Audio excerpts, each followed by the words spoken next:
नमस्कार दोस्तों, स्वागत है आप लोगों का मेरे चैनल में। तो चलिए हम लोग आज की रीडिंग प्रैक्टिस शुरू करते हैं।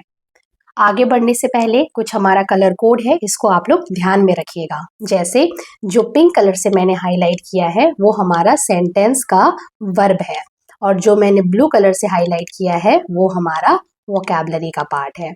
ठीक है, तो अब अगले 10 से 15 मिनट के लिए कम से कम आप लोग बहुत ही ध्यान से सुनिएगा जो भी मैं बोलते जा रही हूँ। तो आज की स्टोरी है डिसऑनेस्ट शॉपकीपर। डिसऑनेस्ट का मतलब होता है बेईमान, और शॉपकीपर को हिंदी में हम लोग बोलते हैं दुकानदार, यानी बेईमान दुकानदार। तो लिखा है इन में अ स्मॉल, एक छोटा। तो इनको हम लोग क्या बोलेंगे? में अ यानी एक, स्मॉल, स्मॉल का मतलब होता है छोटा, और विलेज को हिंदी में हम लोग बोलते हैं गांव, यानी एक छोटे गांव में अ शॉपकीपर, एक दुकानदार। तो इसको क्या पढ़ेंगे?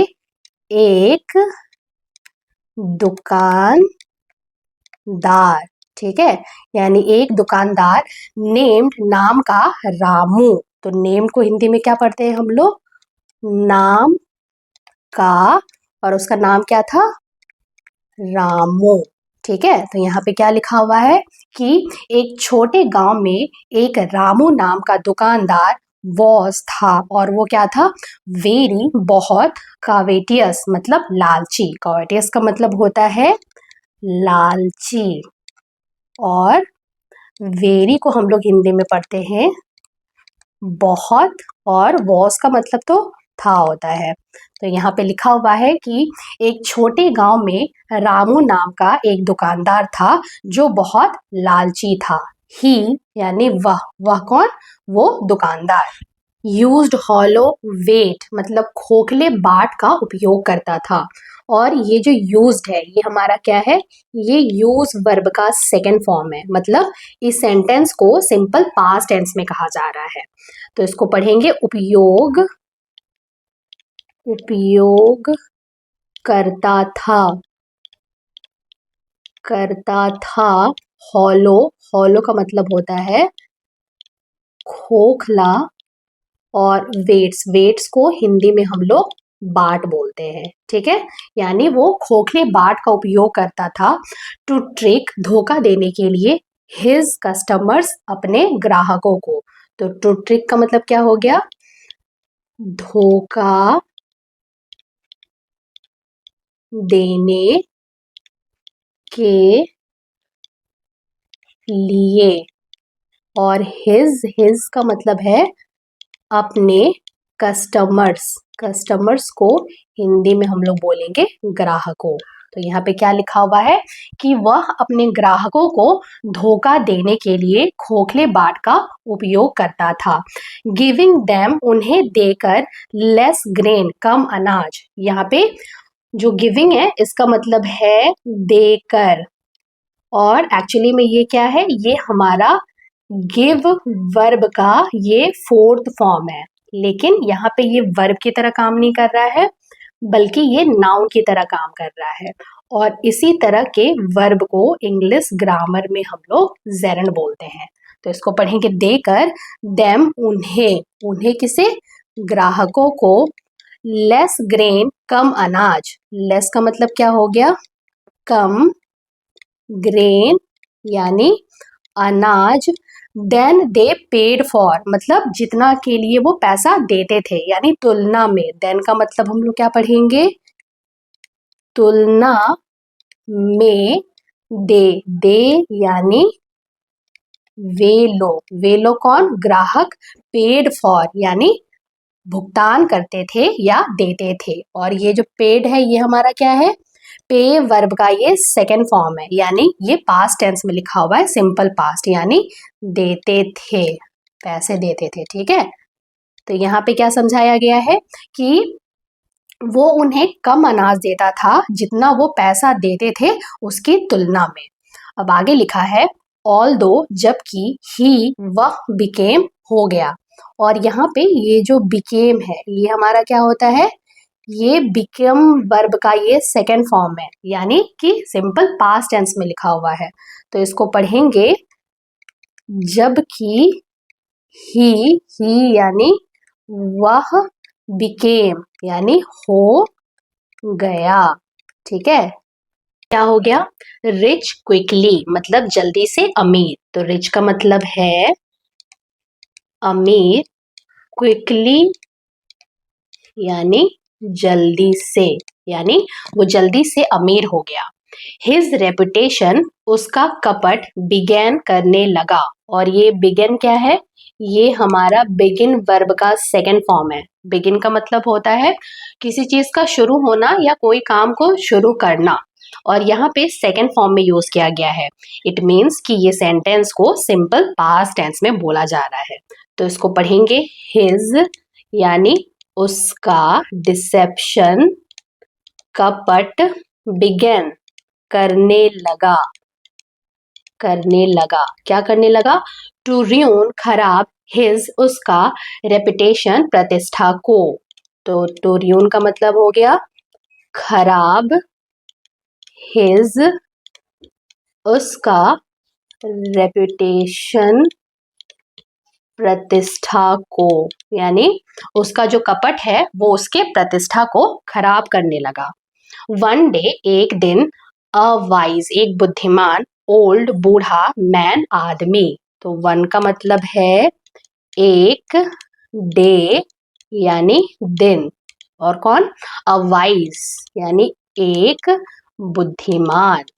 ठीक है, एक बुद्धिमान, ओल्ड बूढ़ा, मैन आदमी, यानी एक दिन एक बूढ़ा आदमी, नेम्ड रवि, रवि नाम का। और ये जो नेम्ड है इसका मतलब क्या हो गया? नाम का, और उसका नाम क्या था? रवि। डिसाइडेड तय किया, टू टीच सिखाने का। और यहाँ पे ये जो डिसाइडेड है ये हमारा डिसाइड वर्ब का सेकेंड फॉर्म है। डिसाइड का मतलब होता है तय करना या निर्णय लेना, और यहाँ पे सेकेंड फॉर्म में इसलिए इसको लिखा गया है क्योंकि ये सेंटेंस को सिंपल पास्ट टेंस में बोला जा रहा है। तो डिसाइडेड का मतलब पढ़ेंगे तय किया। क्या तय किया? टू टीच यानी सिखाने का। ठीक है, किसे? हिम उसे, उसे किसे? दुकानदार को।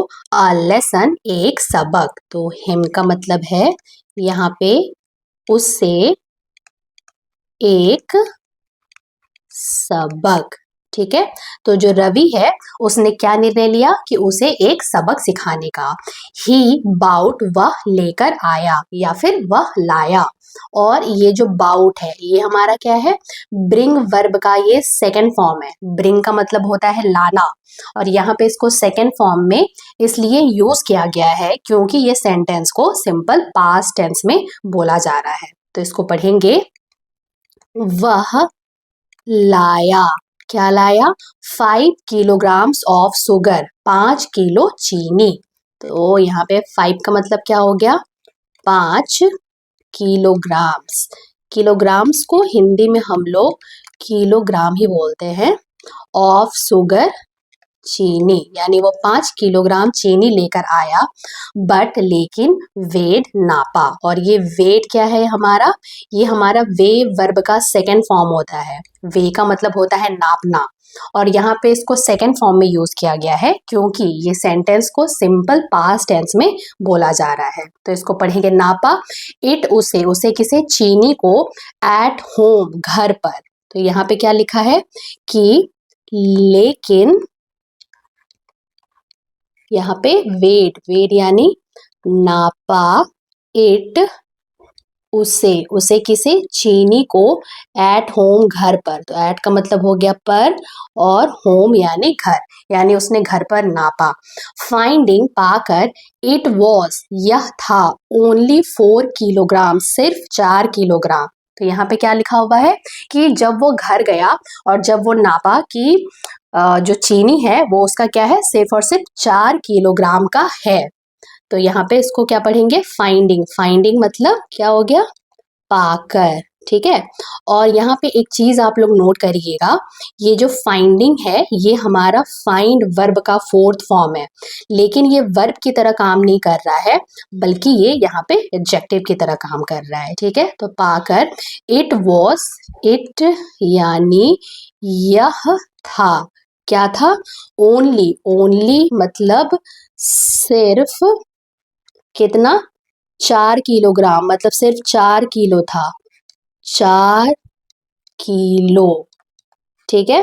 तो यहाँ पे यही लिखा हुआ है कि जब वो घर गया तो वो देखा कि जो चीनी है वो सिर्फ और सिर्फ 4 किलो का है। तो आगे अब लिखा है इंस्टेड ऑफ, के बजाय, इंस्टेड ऑफ का मतलब क्या है, के बजाय, गेटिंग एंग्री, गुस्सा होने के, तो गेटिंग का मतलब है क्या, होने के, और एंग्री का मतलब है गुस्सा। तो क्या लिखा है यहाँ पे कि गुस्सा होने के बजाय रवि रिटर्न, रवि वापस गया। और यहाँ पे ये जो रिटर्न है ये हमारा रिटर्न वर्ब का सेकेंड फॉर्म है। रिटर्न का मतलब होता है वापस जाना, और जब हम लोग इसको सिंपल पास्ट टेंस के लिए यूज करते हैं तब हम लोग इसको सेकेंड फॉर्म में लिखते हैं। तो यहाँ पे क्या पढ़ेंगे कि रवि वापस गया, वापस गया, कहाँ गया, टू द शॉप, दुकान में। टू का मतलब यहाँ पर है क्या, में, और द शॉप यानी दुकान। तो यहाँ पे क्या लिखा है कि गुस्सा होने के बजाय रवि वापस दुकान में गया एंड, और थैंक, धन्यवाद दिया। और ये जो थैंक है ये हमारा थैंक वर्ब का सेकेंड फॉर्म है। थैंक का मतलब होता है धन्यवाद देना, और यहाँ पे इसको सेकेंड फॉर्म में यूज किया गया है क्योंकि ये सेंटेंस को सिंपल पास्ट टेंस में कहा जा रहा है, इसलिए थैंक का मतलब पढ़ेंगे धन्यवाद दिया। तो इसको क्या पढ़ेंगे कि और धन्यवाद दिया, किसे धन्यवाद दिया, रामू, यानी रामू को, फॉर द डिस्काउंट, छूट के लिए। तो यहाँ पे हम लोग क्या पढ़ेंगे कि रामू को, फॉर मतलब के लिए, द डिस्काउंट, डिस्काउंट का मतलब होता है छूट।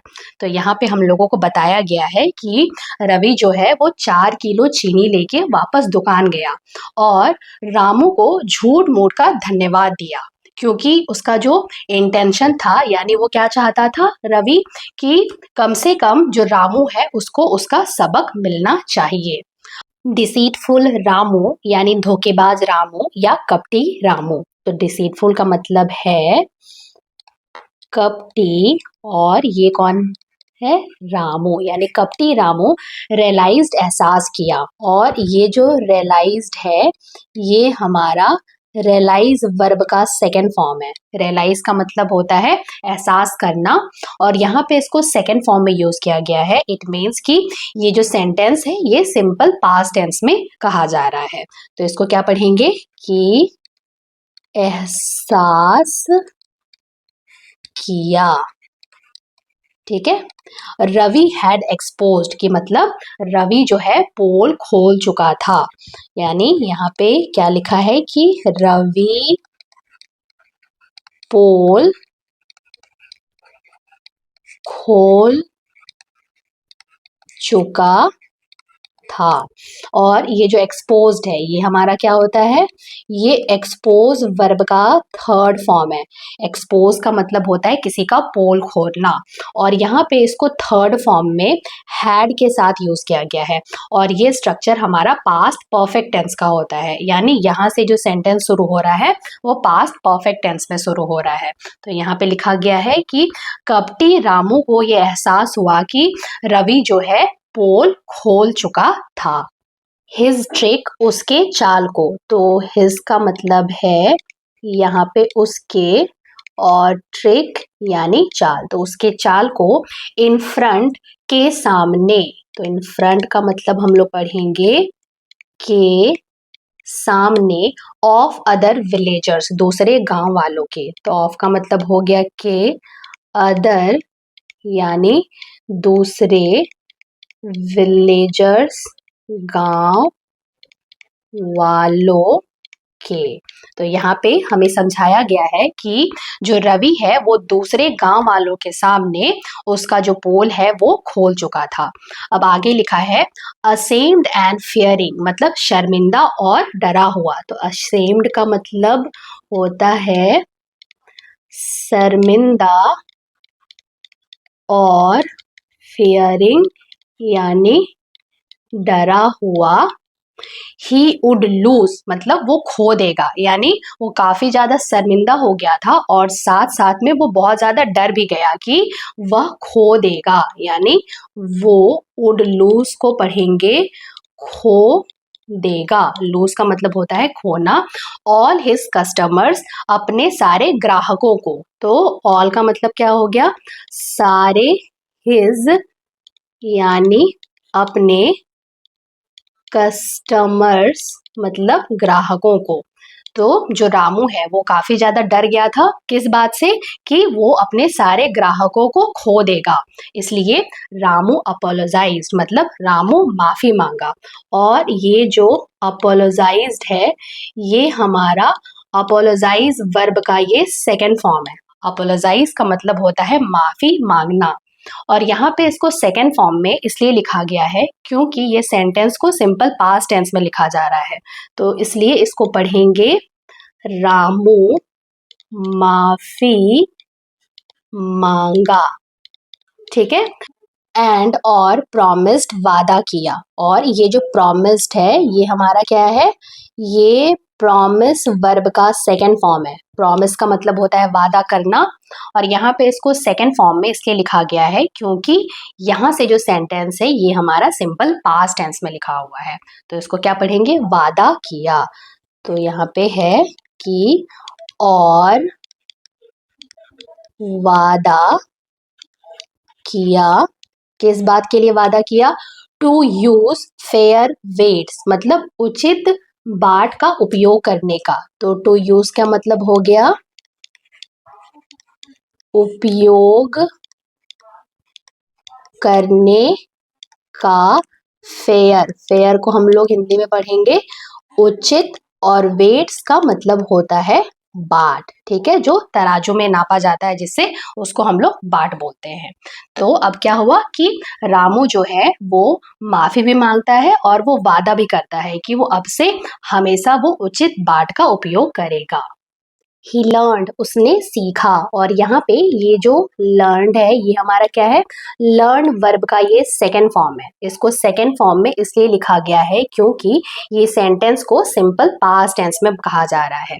तो यहाँ पे क्या है, ही यानी उसने, उसने किसने, उस दुकानदार ने लर्नड यानी सीखा, दैट ही इंटीग्रिटी, इंटीग्रिटी का मतलब होता है ईमानदारी। ठीक है, तो ईमानदारी इज है, क्या है, मोर वैल्यूएबल ज्यादा महत्वपूर्ण। तो मोर का मतलब क्या हो गया, ज्यादा, वैल्यूएबल मतलब महत्वपूर्ण, देन गोल्ड सोने से। तो देन का मतलब हो गया से, और गोल्ड का मतलब है सोना। तो यहाँ पे क्या समझाया गया है कि हमें अपने काम के प्रति हमेशा ईमानदार रहना चाहिए, क्योंकि काम में ईमानदारी जो है वो सबसे ज्यादा महत्वपूर्ण होता है। इवन वो इतना महत्वपूर्ण है कि वो सोने से भी ज्यादा महत्वपूर्ण होता है। तो ये थी हमारी आज की स्टोरी। मुझे उम्मीद है आप लोगों को इस स्टोरी से काफी कुछ सीखने को मिला होगा। तो मिलते हैं हम लोग एक नई स्टोरी के साथ। तब तक के लिए have a good day and thank you so much.